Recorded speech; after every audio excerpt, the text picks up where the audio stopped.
Hi, welcome back to my series on understanding the standards. My name is Miss Marissa. If you are new here, my goal is to help students learn by empowering teachers, parents, and students themselves. Today we are looking at first grade writing standard number 1. This is what it says. Write opinion pieces in which they introduce the topic or name the book they are writing about, state an opinion, supply a reason for the opinion, and provide some sense of closure.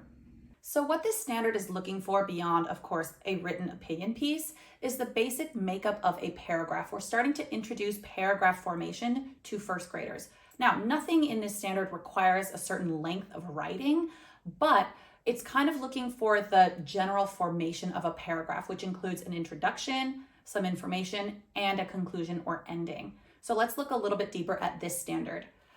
This standard gives the example of using a book to give your opinion. Of course, you can do that. You could do a lot of other things as well. You can do any sort of my favorite or I like, I dislike, I agree with, anything like that. But you have to introduce your topic and state your opinion.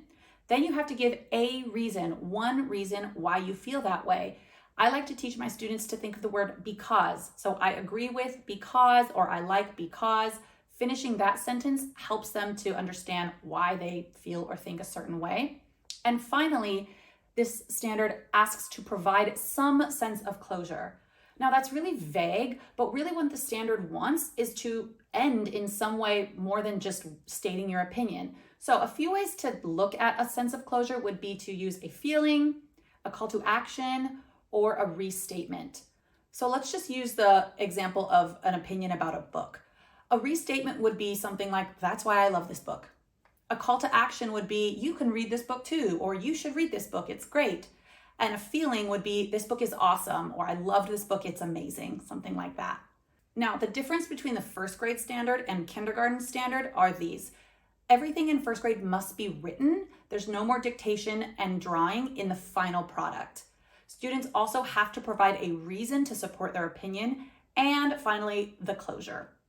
I hope this information helps you teach this standard.